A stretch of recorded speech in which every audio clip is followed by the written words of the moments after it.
Hello, everyone, and welcome to today's webinar, the new stimulus package, what small business owners need to know. My name is Mike Vanoy. I'm head of marketing at Assure, and joining me today is Terry Kirby, who is our manager of tax and compliance in our California office. Welcome, Terry. Thank you. So, important topic here today, Terry. So before I jump in, I kind of want to give folks an idea, what we're going to talk about and why in some timing here. So when we put this thing on the docket about 10 days ago, we knew Congress was going to break tomorrow, right, August 7th. All the talk was that there was going to be a new stimulus package. We're kind of crossing our fingers. What we'd be talking about today is, hey, here's what's in the plan. If you follow the news, I think most people probably know there is no new stimulus package yet, though it seems imminent. But we, as of last night, boy, we're still pretty far apart on what's in the House versus the Senate and what's actually going to become law. So hopefully today's discussion at least brings everyone up to speed. Terry does have the latest updates on PPP forgiveness from the original PPP program that came out of the CARES Act. So SBA provided new Q&A. I think Terry, was it Tuesday night or Wednesday? We just got that off the press. So we'll talk about that. Correct. And then we're just going to give you our best advice. We are not your lawyer, we're not your tax accountant, we're not your CPA, but we follow this stuff closely, and we want to give everybody the best information we possibly can, so you guys can make the best decisions you can. That's something, if you've attended these before, you maybe know, but we as a company, and very specifically, Terry attends many of these meetings and represents Assure. We're members of this organization called the NPRC, the National Payroll Reporting Consortium. And just think about it as a lobbying group. So Congress passes a law, and as well-intentioned as that law may be, and it may go effective, if they pass a law tomorrow before they go on recess, August 7th, it might have a retroactive effective date of August 1st. But the Department of Labor, the IRS, Small Business Administration, they're going to be scrambling trying to figure out how the heck they actually implement this thing and what the rules are going to be, let alone the banks in the local municipalities who have to then bring these things to life. So what Terry does in representing Assure is making sure that we have a seat at the table with all the other leaders of our industry. You recognize a bunch of these logos probably, where we are giving guidance and advice to these institutions so that they can implement these laws more wisely and understand the cascading impact. So we're not just on the sidelines here. We are an active participant in helping shape these laws and how they get implemented. So we do think we're coming from and speaking from a position of authority today. So with that, Terry, let's jump in. We're going to talk about the legislative updates. I think just first, let's talk about the big question: is there going to be another stimulus package? It seems imminent that there's going to be a yes. We're going to get into some compare and contrast versus House and Senate bills, but what can you tell us about what you know from your vantage point of the NPRC, Terry? Well, from the looks of it, definitely yes. There's something in the brewing for a stimulus package. I know that for the most part, it seems that everyone in Congress is looking at being able to make sure that everyone was able to enjoy a piece of the stimulus. They know that from the first round, there were some challenges. They ran into, checks for deceased individuals, or we missed some of the dependents that were not accounted for. And so they're trying to do a broad spread to make sure that they got everybody and that everybody is qualified at some point this time. So they're looking to hit the ones that they missed last time, I think. Let's talk maybe a little bit more about that, because I think there were some hits and there's some misses, right? So the first major legislation that passed, so as soon as the shutdowns started to happen due to the pandemic, the SBA was there with the EIDL loans, or the economic impact disaster loans, right? But on the heels of that, in the nationalization of that program, in funding, we had FFCRA, the Families First Coronavirus Response Act. And Correct. that was really more HR oriented, right? Kind of rules of the road. Hey, we're going to have a lot of people going to have to take care of loved ones and sick kids and all kinds of stuff. And we need to make sure that small businesses are can have a reimbursement mechanism for letting these people go on leave, right? And then we Right. came to CARES, which is really, the headline in CARES, at least for people on this call, probably was PPP, right? Can you kind of talk about what we believe from a Congress's point of view, what were the wins, what were the misses maybe in FFCRA and CARES that maybe a new stimulus package is going to seek to address? I think basically the idea was that initially, I don't think they anticipated that COVID would be such a long-term process thing that's going on as opposed to what it was. I know that initially they had thoughts that it would hit, we'd get through it, and we would be able to recover rather quickly.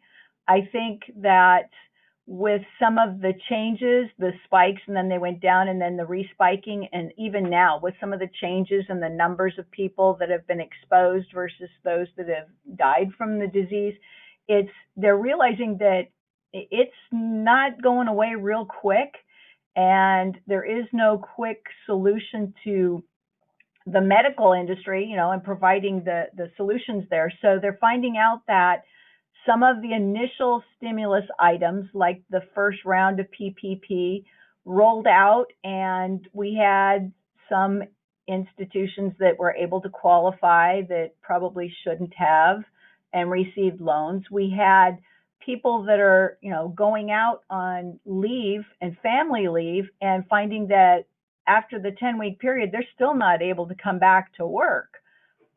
So I know that they're looking at the more long-term impacts that have happened to small business because governments closed down, then we thought we were going to restart back up, and that's when the numbers started jumping again. So then we had to re-shut down, and I think that's kind of the up and downs that were not really anticipated.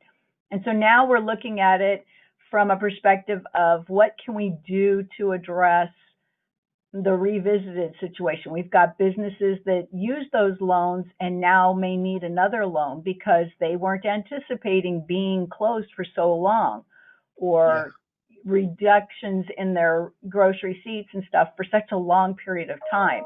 Employees that are on unemployment a lot longer than they anticipated, not able to return to work.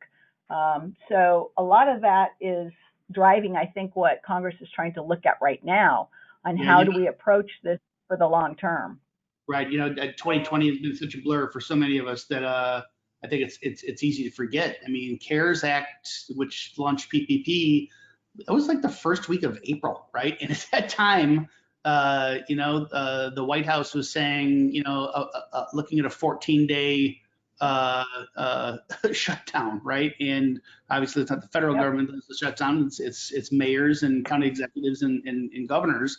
But these things were originally started out looking for 2 weeks, right? So it seems like the big maybe misses is a little bit harsh, but the big misses early on is size the window inappropriately, and then B, because they thought it was going to be such a fast thing, and they were looking for this, really sharp V-shaped recovery. Hey, we fall off the cliff, but let's not even miss a beat. 2 or 4 weeks from now, when business is back to normal, that they erred on the side of probably being too loose and giving the money away too fast, too easy, without enough regulation, without enough inspection to make sure it's really going in the right place. And so I think you can almost see some kind of regret in looking in the rearview mirror, like there's probably people who got PPP money that didn't need it, and there's sure as heck there's people that needed PPP money that didn't get it. More importantly, the runway is a lot longer, right? And anything else to say before I think we'll probably just jump in and start comparing bills? I think that's pretty much where we're at. I mean, long term, you got to think, it seems like such a long time ago. March 27th, CARES Act was passed. It's like it's August, and it seems like it's already been a year almost, just with all of the things that have happened, and all of the dynamics, everything up and down, and so there's a lot of stuff that's being passed through, and Congress is looking at to readdress the the shortfall, because we thought, yes, it was going to be a quick turnaround, and everything was going to be ready by the 4th of July. We're going to be back to work, and everything was going to be happy, and we didn't make it. Right. The debate was where we're going to be ready by Easter, and all of a sudden 4th of July, and clearly it's a different world. All right, so let's take a look. So I think it's safe to say that neither of these acts are gonna become law in and of themselves, right? So the HEROES Act was passed by Congress. That's House of Representatives Bill 6800. It's a $3 trillion bill, so it's a really big price tag. It proposes $1,200 stimulus checks up to $6,000 per household. It proposes extending what is now expired, the $600 a week unemployment. I want to say this thing passed back middle of May out of the House of Representatives, but it also had extra stuff like hazard pay for essential workers, and I'd say maybe a more state, local, individual focus, right? Versus the HEALS Act, which isn't a bill in and of itself. It's really the combination of, maybe it's about a half dozen or 8 or 10 different bills in the Senate, but it does some of the same stuff, right? $1,200 checks for individual stimulus. It extends unemployment, but not to the $600. It's going to be more like $200 a week. I think one of the things that they talked about was not trying to incentivize people who literally made more money on unemployment than they did in the job, and creating a disincentive to go back to work. Unlike the HEROES Act, the HEALS Act in the Senate does have another round of PPP, a second draw, if you will. It's a smaller pool, going to be supposedly more targeted. And maybe I'm not going to say it's business friendly, but it probably has more in it for small businesses than HEROES. It's going to be focused on employee retention tax credits, return to work bonus, payroll tax cuts. And then it has other stuff too, that, focusing on schools and childcare and Homeland Security, things like that. Give us your perspective, as a participating member on weekly calls with the NPRC. What's likely going to be in, what's likely going to be out, pros and cons. How do you see this thing evolving? Well, I see that in both cases, they're trying to address a lot of the information that we came through with the original, the Family First Act and CARES. The unemployment and distributions to federal, state, local, tribal, and territorial areas, so that they can be able to be funded and handle some of the pressures of the COVID situation, are pretty much in both. They both approach like the employee retention credit a little differently, but both of them are trying to expand that availability for the business owner that's able to make use of that. Terry, let's pause on just that one. Go deeper. So okay, maybe the dollar amounts and the approaches are a little bit different, but what sure, should entrepreneurs and executives at mid-sized companies, how should they be thinking about this and planning for that? Well, the idea is the expansion that the Congress is looking at in both cases, and then there are other bills that are also out there floating around that have additional revisions. But for the employee retention credit that exists, they are looking at being able to make it available to employers that did apply for the PPP with a certain limitation. They're looking at trying to expand the percentage of what's available for credit, as opposed to just 50% of the $10,000 in the first quarter of employment or whatever. They're going to expanding that percentage of the credit and looking at extending it over multiple quarters to a certain wage limit now. Hey, Terry. HEROES Act. Sure. Terry, you're talking some pretty wonky stuff here. So what you're talking about is compared to the 50%. That kind of piggybacks on FFCRA. Can you maybe, in Reader's Digest 60 seconds or less, kind of talk about what was passed and included at FFCRA that you're talking about for the retention credits, and then how this might piggyback on specifically for these guys? Sure. The employee retention credit that actually I believe was part of CARES actually allowed for the employer to take or claim 50% of the employees that were retained and employed up to $10,000 in one quarter, pretty much. It was like that was a total wage amount. 50% of those wages they could use as a credit. The employer was evaluated based on whether they had 100 or fewer employees. And if they had 100 or more, then it was those employees that you're paying that have qualified wages that are not being working. Those descriptions and definitions are being challenged by both of these acts. In the HEROES Act, they're looking at saying instead of 50% of those base wages, let's go with 80% of those base wages for a credit. And they're looking at instead of $10,000 in, all quarters, they're looking at $15,000 per quarter and a cumulative total of up to $45,000 across the remaining quarters. So that means you have a bigger spread. You could take a credit for that employee in multiple quarters and not just to the $10,000. Whereas the HEALS Act piece has got it moving. They're not quite as high in the credit they're making available, but they're still trying to push that recovery with everything else. They're looking at changing that percentage from 50% to a 65% credit. And then the $10,000 wage would still remain, but it would be for a quarter period and up to a $30,000 total wage limit.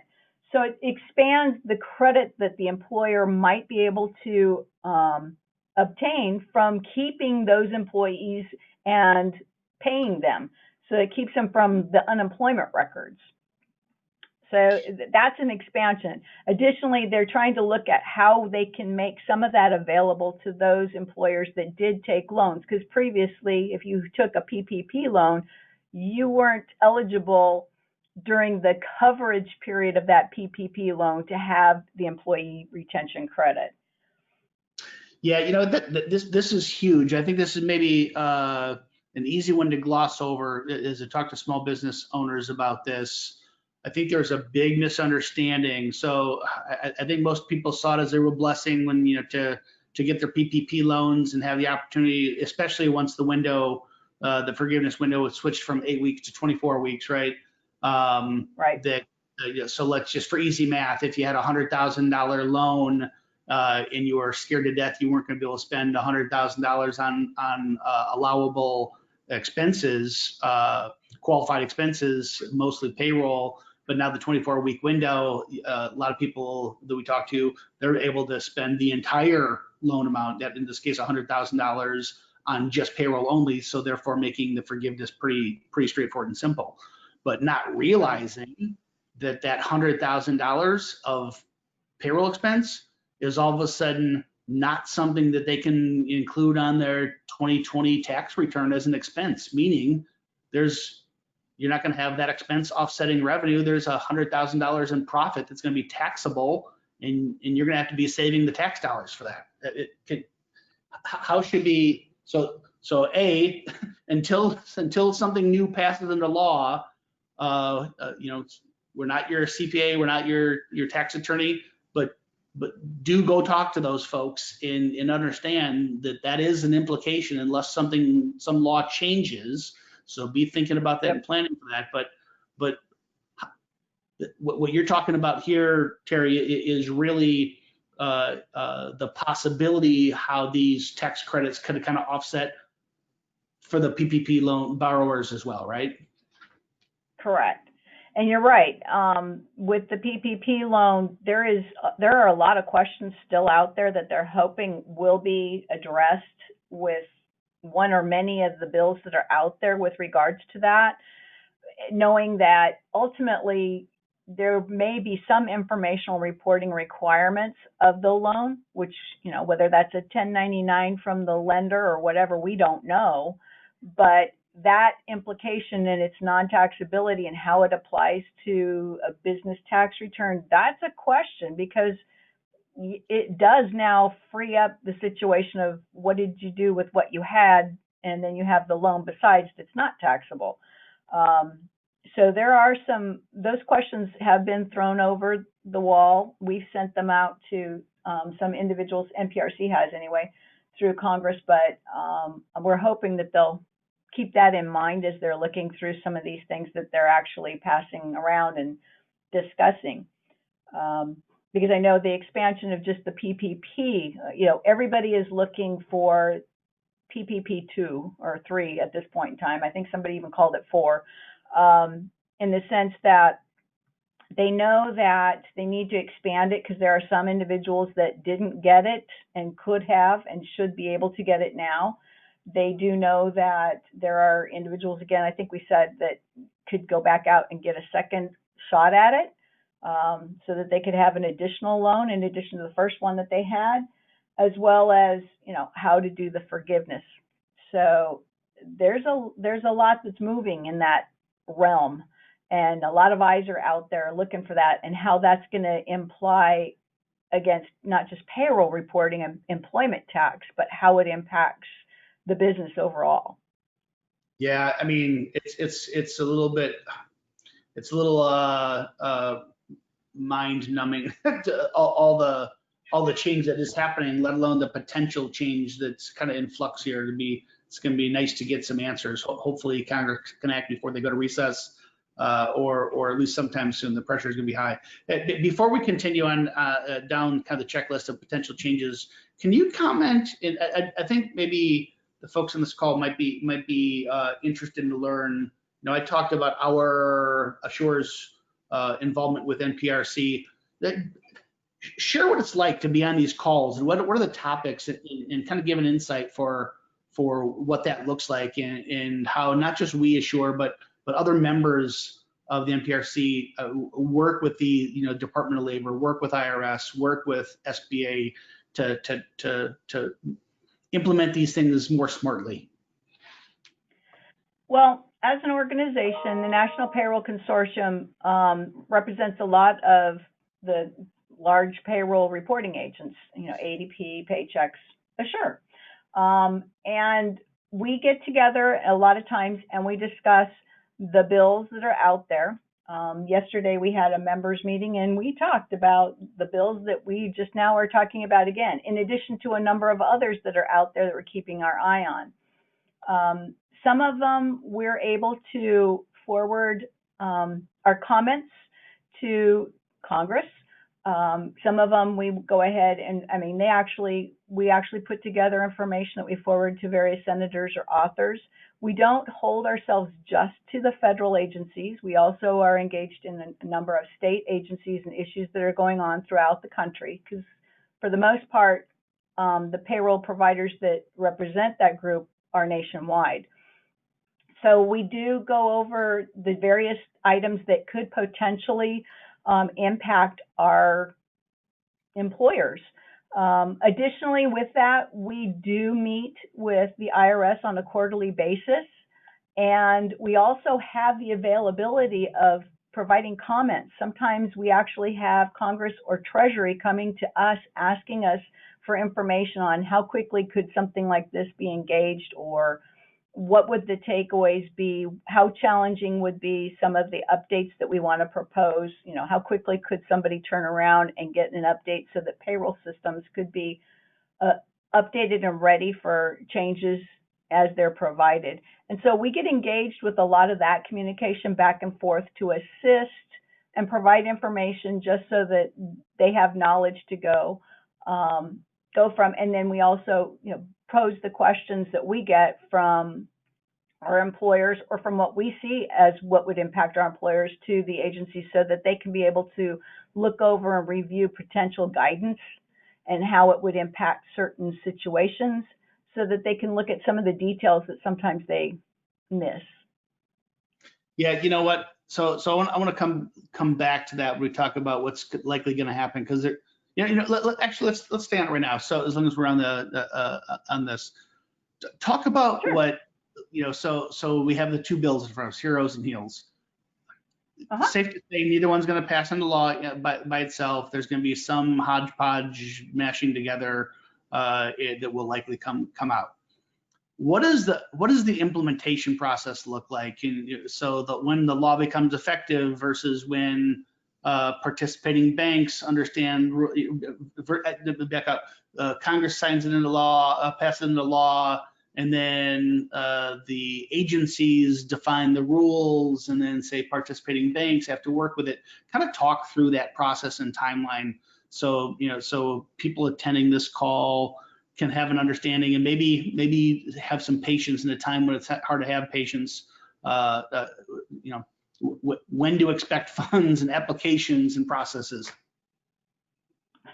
That's a tough one, because we just went through all of that fun with even just a 941. A lot of times what happens is legislation will pass, and we understand that they really want to get to the American people right away. Logistically, sometimes that's not feasible, because now we know what needs to change, we just don't know how. That once the bills pass, then they go usually to the chief counsel. IRS chief counsel is usually one of the first. They evaluate and provide guidance and how-tos. And in some cases, depending upon the volume of stuff that's turned over to them, it takes them a while to get definite information out. Sometimes, like the 941, we had an example that we got original guidance for some of the changes for CARES, which was released on March 27th. We received first sets of guidance towards the end of April, and those were incomplete. We received second sets, closer to the middle of May, but still didn't know what the impacts were going to be to the 941 totally until closer to the end of May, and then we had instructions that were closer to finalized in June.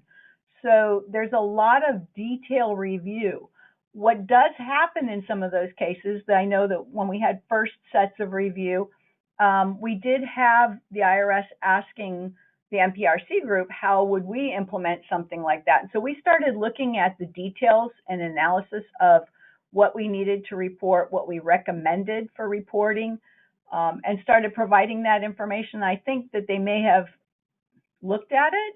I know they didn't necessarily use it totally, but I think it gave them a perspective of some of the details that they needed to hone in on, so that we could make sure that the final regulations and instructions they provided to us for the 941 covered some of the situations that are not, most employers don't always run into, whereas, we would cover all, inclusive of the small and the large employers.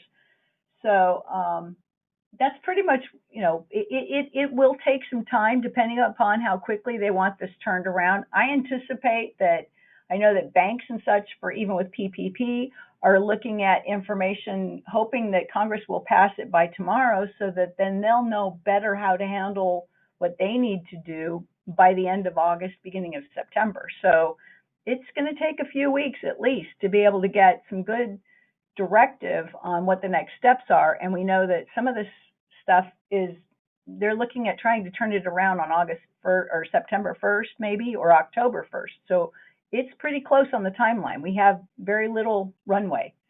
Yeah, right. At least for me, that was super helpful insight. So I appreciate you going down that path with me. Let's maybe just a last couple of things before we move on to a couple of the questions here.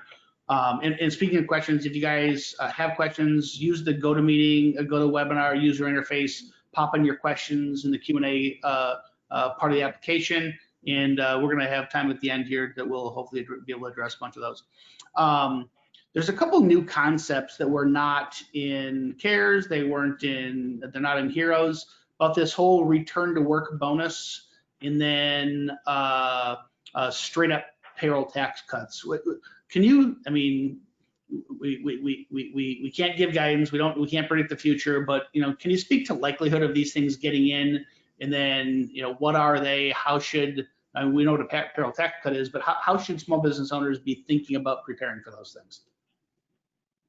Well, there are a lot of things that Congress is looking at this time around to increase different payroll cuts. We do have a situation where the one that popped up that we're hoping, well, there are a couple of bills out there, plus then the president has also indicated like a payroll tax holiday, if you would.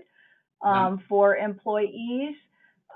We've kind of thrown that question over the fence because it was one of those, how quick can you act to get this in to certain employees? Is it regulated based on the total annual wage? Is it for the lower income individual as opposed to the higher? Which, you know, there's been discussion about the $75,000 wage limit being something to look at.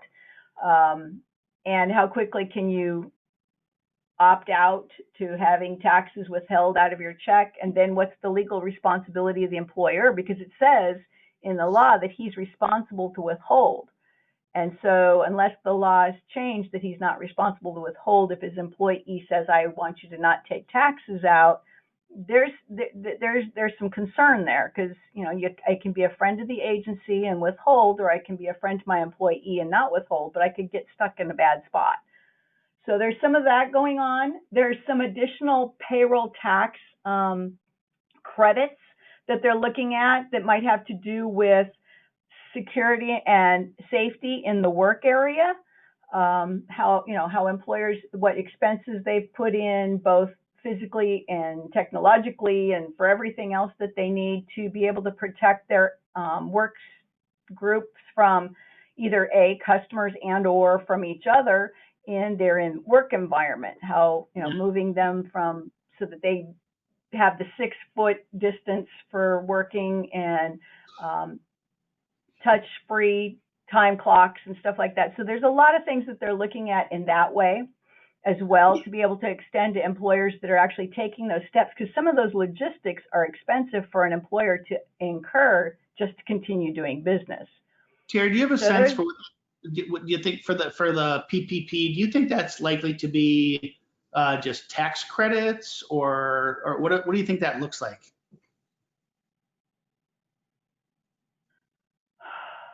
Well, for PPP, I believe that for the most part, that particular program, for the loan individuals, they're probably going to be looking at possibly a threshold, so that there's a low loan individual that might get free forgiveness off the top. They'll have an easy form for range, and then the normal filing request for application for forgiveness for the higher loan perspectives. I know that they're looking at trying to extend availability and credits for individuals that haven't been able to work, your family leave. And again, I think they're pretty much trying to be able to encourage individuals to be able to work as opposed to the unemployment. But at the same token, they're trying to make sure that those that are unemployed still have an income and be able to, you know, handle what's going on. Some of these bills in here also include a lot of stuff for the individual employee so that they can recover. So it's like the housing and rental agreements and loans and stuff like that. So I really think that they're really trying to do the best that they can to keep the American public working and being able to take care of the small business employer.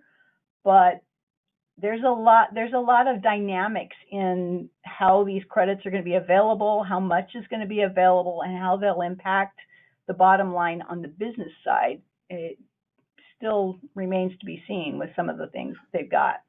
Yeah. Hey, Terry, you know what? I'm going to move us along. I think that's probably, I don't think we can do a whole lot more speculation than what we have here. So, you know, at least everybody understands the guts of what's in these two things, and it's probably going to be some type of a hybrid. Because I do want to save us time for Q&A. Just speak briefly. What's in your experience? Again, none of us can really predict this thing. You know, August 7th, they're scheduled to go to recess. That's tomorrow. What does the NPRC think is going to happen here? Are they going to get something solved? Are they going to have to? Are they going to go to recess? Are they going to bring a special session back? What do you think will happen? Good question. At this point in time, we're pretty much still hopeful. I mean, they've been able to pull the last minute bill out at the the 11th hour. Yeah. And that's mostly what I think everybody's been looking for, because a number of these bills they've been waiting for months on, almost, it seems like. But I'm not sure. I know that they have a potential to do an extension, but I don't know that that's likely, because I know that a lot of them are looking to see what is the political environment and where are we headed. And I know a number of different areas are still looking at what's going to change with the November ballot that might change the environment of what we're working these legislative items into. So I know there's one hand, they're trying to see if they can get what they can as soon as possible, and I think they're trying to do that. But if they don't, I anticipate that we'll probably see something, but I don't know what. And I don't know if it'll be this go round or if they'll surprise us and come back. But I'm sure that something's coming. Yeah, no, my sense is the same, that, for the last several months, they've been miles apart, and all of a sudden miraculously come together in a fairly bipartisan way at the 11th hour of the 11th minute of the 11th hour, or whatever. But the closer we get to the first week of November and election time, I think things will probably become more and more up for grabs. So we'll see. Next questions. I mean, this is the guts. As soon as something does get passed into law, we're going to get another one of these meetings, another webinar in the books, and we'll do our best to unpack it for everyone and what that means. And presumably, it's going to lead to a whole other series of webinars as the rules and regulations unfold. But just, Terry, what guidance could you give to small business owners, to executives of mid-sized companies that don't necessarily have a team of lawyers on staff and compliance folks to deal with this stuff? How should they be planning for potential changes beyond what we think is going to be in the next stimulus, but really through the next through the rest of 2020? Well, I think initially we're looking at there will be some sort of change for Fed. We do expect that we'll have something come out for PPP. I know that they'll probably do something along the lines of some other sort of credit. Not sure which one that they've got out there will be the winner, but there will be more going on that will impact probably the employee retention credit, because that's a hot button. And I know that they should probably just keep an eye on the fallout as it goes from there, because I know that with the additional funds that are going to be made available to states and localities and municipalities, there may be a trickle down effect that ultimately we'll see states and locals chiming in later this year, the beginning of next year, as a result. Yeah. So yes, I would expect a lot more of legislative changes. We're all getting used to this new normal that we're not normal yet. Yeah, no, you're on the head. All right, just practically speaking, PPP in some ways ancient news. You can't. They extended it. They refunded it for a second round. Changed the rules from 8 weeks to 24 weeks. Made an easy application, so it went from pretty damn complex to some significant improvements in funding for it.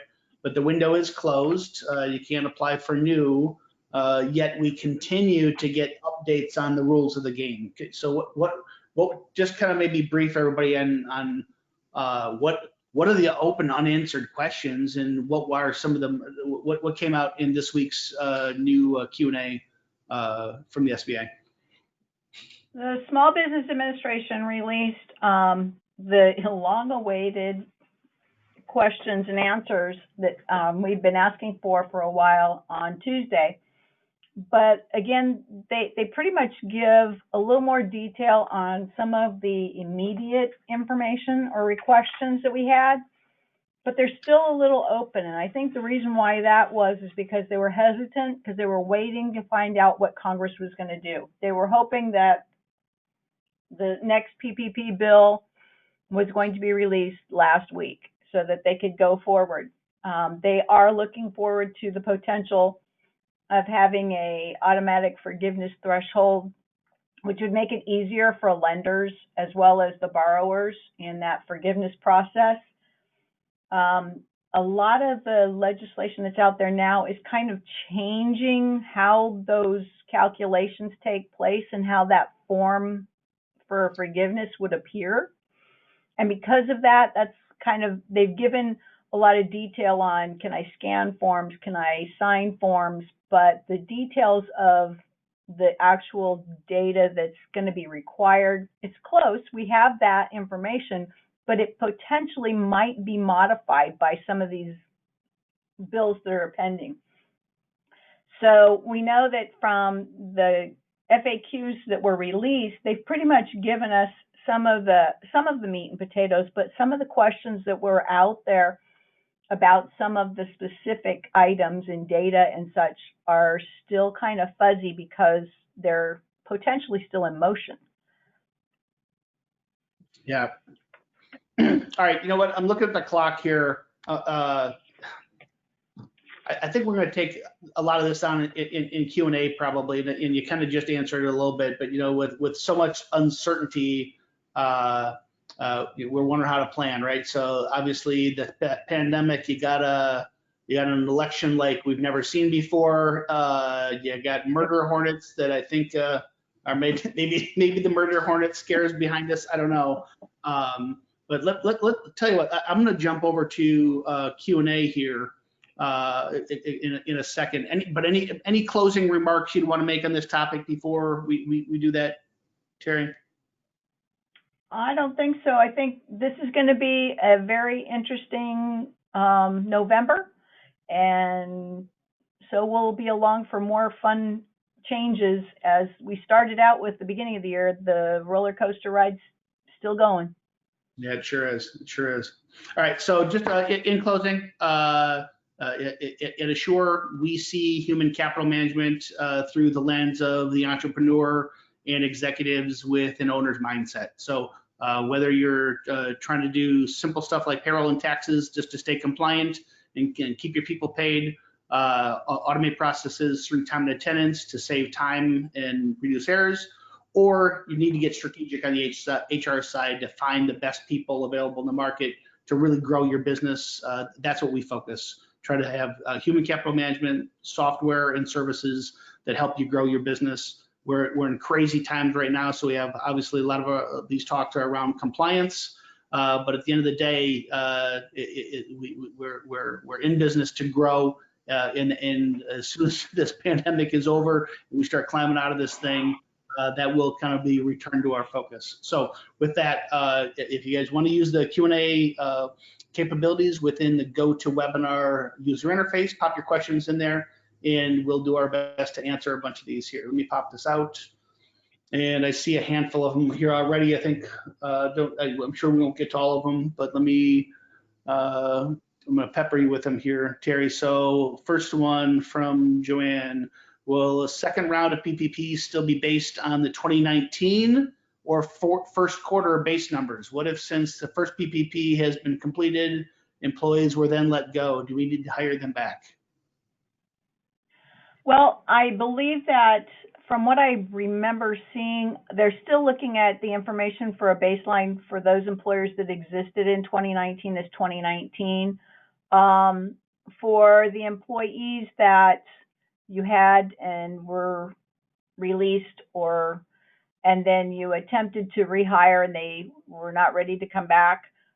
There are some pieces of the legislation, various pieces that indicate that if the employer is able to provide documentation that they, did their due diligence at trying to bring that individual back and they were not eligible or they didn't want to come back, that the employer did what he could do and go on from there. So there's a lot more guidance like that that's out there that they're working on so that it protects the employer, because previously it was you have to bring back and you have to have a percentage, and now they're looking at not everybody wants to come back.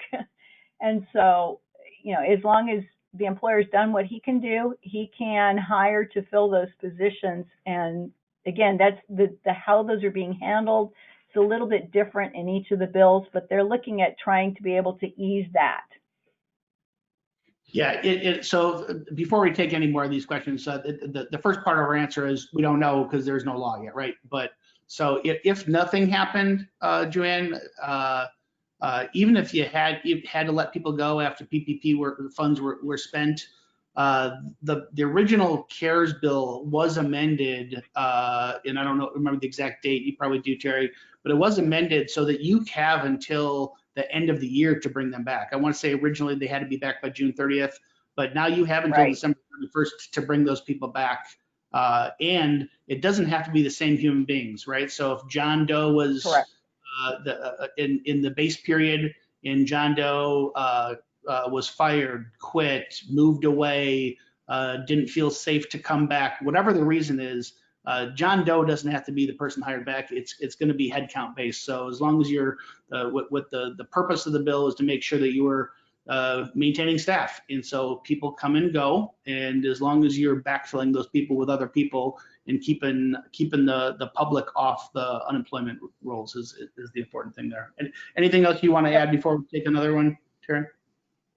No, that was great. Yeah. Okay. Have they changed the rule that you can use PPP loan forgiveness for 24 weeks instead of 8 for people that received the loan before June 5th? They're looking at that. One of the bills is trying to extend the date to the end of June. I believe that they haven't, from what I've seen, there hasn't been a lot of change to the 8 or 24 because the last one went to the 24, but they are looking at part of that evaluation, how you determine the alternate payroll periods and versus the coverage periods. So some of those items are being reviewed. I don't recall seeing any changes specifically to the 8 to the 24 because I think that took place in the last legislation. In Cindy, we'll do your best to answer the question, but Terry, I think Cindy almost has it backwards, right? So it's if you got your loan before June 5th, which I think was the effective date of the amendment to CARES, you had the option to do 8-week or 24-week, but anything after June 5th was the 24-week window, right? Correct. Yeah. So Cindy, if you got your loan distribution before June 5th, and keep me honest here, Terry, you do have the option to exercise the 24-week window, not just the 8. Is that right, Terry? I believe so, yes. Yeah. So again, check with your CPA, tax accountant, but I think you're good there, Cindy. All right, let's take a couple more. I heard a member of Congress a couple weeks ago on Business Channel stating he was putting forth a proposal for a one-page loan forgiveness application for businesses who received a loan less than 150K, which would just require a signature stating that in good faith a loan was used for payroll. Have you heard anything about this? So what I would say is I did a webinar, maybe it's 4 or 5 weeks ago. It was right after the SBA came up with their easy form. So I would say there's a two-part question here. Part one is the easy form is so gosh darn easy that it's damn near what you described there, Joe. There's a couple pages to it where you have to do some attestations and basically say you're doing this in good faith. But there are a couple fields to fill out, but it's ridiculously easy. But Terry, why don't you give the update to what you've also heard? You and I were talking about this earlier today. That what Joe heard is there's a chance this could happen. It could even be simpler than that. Definitely. There has been, in fact, I believe it's part of the HEALS group of acts where the PPP loan has been looked at, and they're thinking that those employers that have had a loan of $150,000 or less, for the most part, could be a, yes, I attest that that's what it is. I have the backup documentation. Can I have my free forgiveness? And then the answer is yes. It would be like an automatic approval without much of any effort at all. I believe then they also have a next threshold, which is like starts at the $150,000, and I think it was looking at going to like $2 million, where they were actually thinking that they could provide like the easy form. For the most part, it would, require some reporting, but again, you dealing with your lender, because some lenders would be different than others, but it would be a lot simpler to be able to request that forgiveness, and then they would use the normal forgiveness process for those that were over the $2 million mark. Yeah, I mean, part of this, I assume, is almost like a logistical constraints from the SBA, right? So they were so overwhelmed, and they were hiring literally thousands of people into regional SBA offices to handle and do all the processing of all these loan apps. Think about the amount of man hours required to actually validate payroll reports in in 941 form reviews to validate all these things, when if you just say anything under $100,000, $150,000, they're presumably small business loans. Therefore, the money went in the right spot. I suspect they're making it easy to make it easy on small businesses, but they're also doing it just as a matter of practicality. Right. The lenders are even working with that information, trying to make tools to make it easier for them to expedite the process and the forgiveness as well. Because that's a lot of information to have to go through and authenticate to be able to, know that it's not a fraudulent claim and stuff like that, so that they can provide that forgiveness. Yeah, I mean, and at the end of the day, you're kind of pricking your finger and giving the blood handshake, the oath here that you're telling the truth, the whole truth, nothing but the truth. That you're submitting this claim in good faith, and that you do have the documentation to back it up. There's no guarantee you would never get audited. It's unlikely. They can only audit so many people, but it's not an invitation for scam. So you still do have to make sure you got good documentation behind it. Hey, it's a good segue to the next question too, from Barbara. So Terry, Barbara's asking, when will banks make the forgiveness forms available?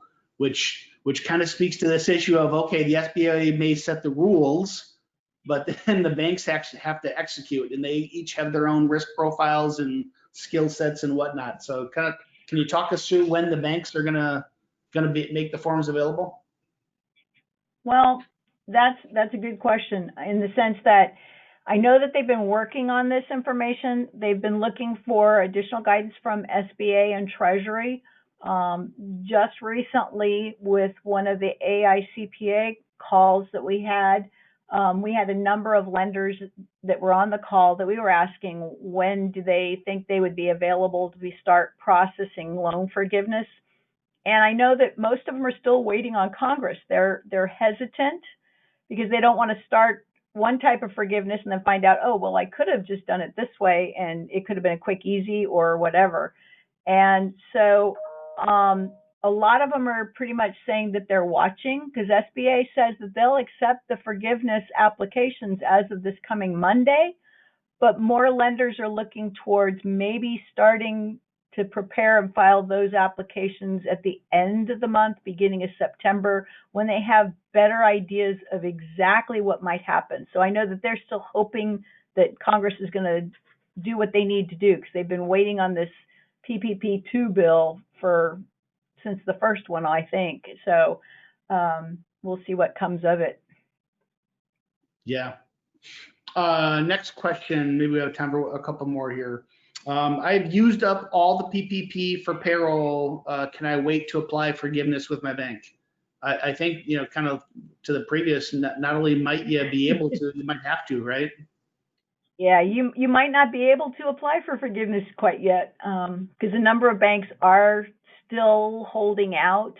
They're trying to put together their tools, but again, I think more of them are more hesitant at some of the changes that might have to take place before they actually start the process. So more likely end of August, beginning of September before you see anything available. Yeah, and good for you, Kathy, for being able to use 100% of the money for what that was intended for. So it's a win for taxpayers, for you, and the employees. Good job. Next one, we're having a very difficult time filling open positions. Is the government thinking of a way we can get people back to work? Boy, Judy, we might be reaching outside of scope of this call, but I'd invite you to comment, I guess, Terry.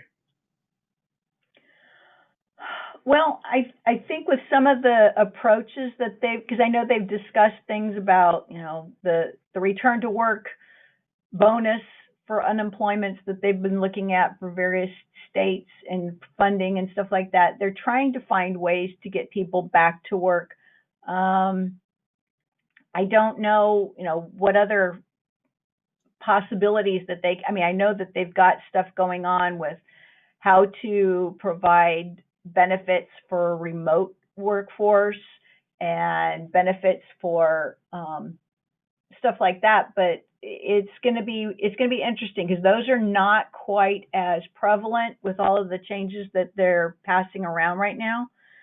So it'll be interesting to see what comes with regards to trying to get other people back to work.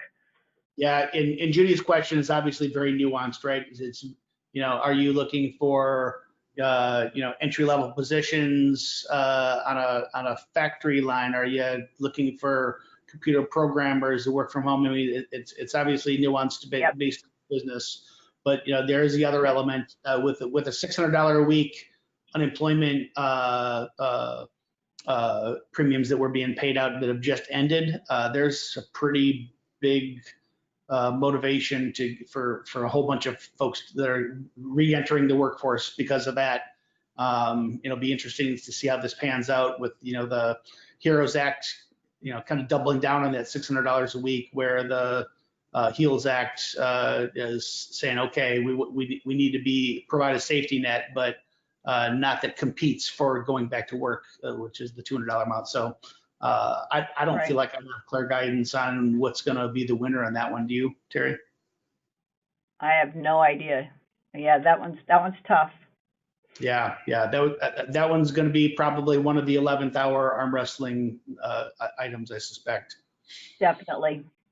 All right, let's take on one last question here. We've got 2 minutes left. So regarding tax credits for employees for safety concerns, do you think this will roll towards the cost of setting up remote offices for their employees, bringing in high-speed internet to manage remote networking, VPN, et cetera, and the equipment? So this is an interesting question, Gina, because there's obviously talk in the HEALS Act around some type of, whether it's funding or loan or tax credit, but something in the works for PPE, right? Plexiglass and face masks and social distancing, but hard to say whether it extends to the cost of setting up virtual. Do you have any insight, Terry? Good question, because I think that's probably the next step from what I've seen that they've had proposed. I don't think I see, the setting up of the home office yet, but a lot of it does have to do with all of the investments that the employer is doing to his current work location and technology to be able to provide a safe environment. And it seems that might be the next step that follows, because that could ensure a healthier, safe work environment. And so that may be one of the questions that comes up as they're discussing some of the, worker protection acts that they've got out there that are being passed around right now. Yeah, very good.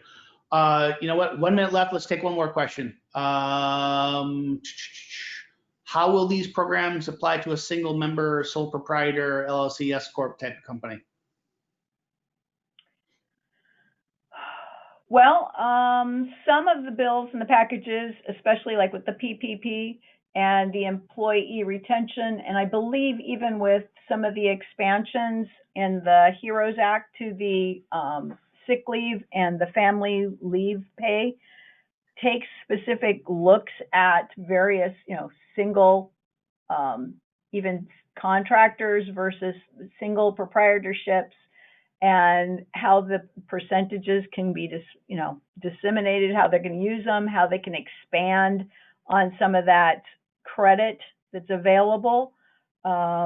I think they've spent a lot of time looking at some of those specific pieces in a lot of some of the legislation that I was reading through. Because I think they realized that initially that was probably a bigger miss. They put stuff out there with FFCRA for the sole proprietorship and the individual self-employed person. I know that they're looking at increasing the percentage for his family leave, I believe it is, through the HEROES Act from like 50% to, I want to say 60, but I can't be sure. So I know that they're actually trying to address those people that they originally missed, including like unemployment for a contractor. He doesn't have an employer, but he's unemployed. And so they're trying to expand to touch the people that they missed the first time around. Yeah. Terry, I wish we could keep going. There's a bunch more questions. One thing's for sure is we're going to know a heck of a lot more in a week, and that heck of a lot more is either going to be a whole bunch of stuff to unpack from what legislation passed, or nothing passed and why. So we'll be sure to keep everybody updated. I want to thank everybody so much for attending. We wish everybody safety and success, and look forward to getting past this pandemic so we can all focus once again on growth. And until next time, thank you, Terry, Kirby. Really enjoyed our conversation. Thank you very much.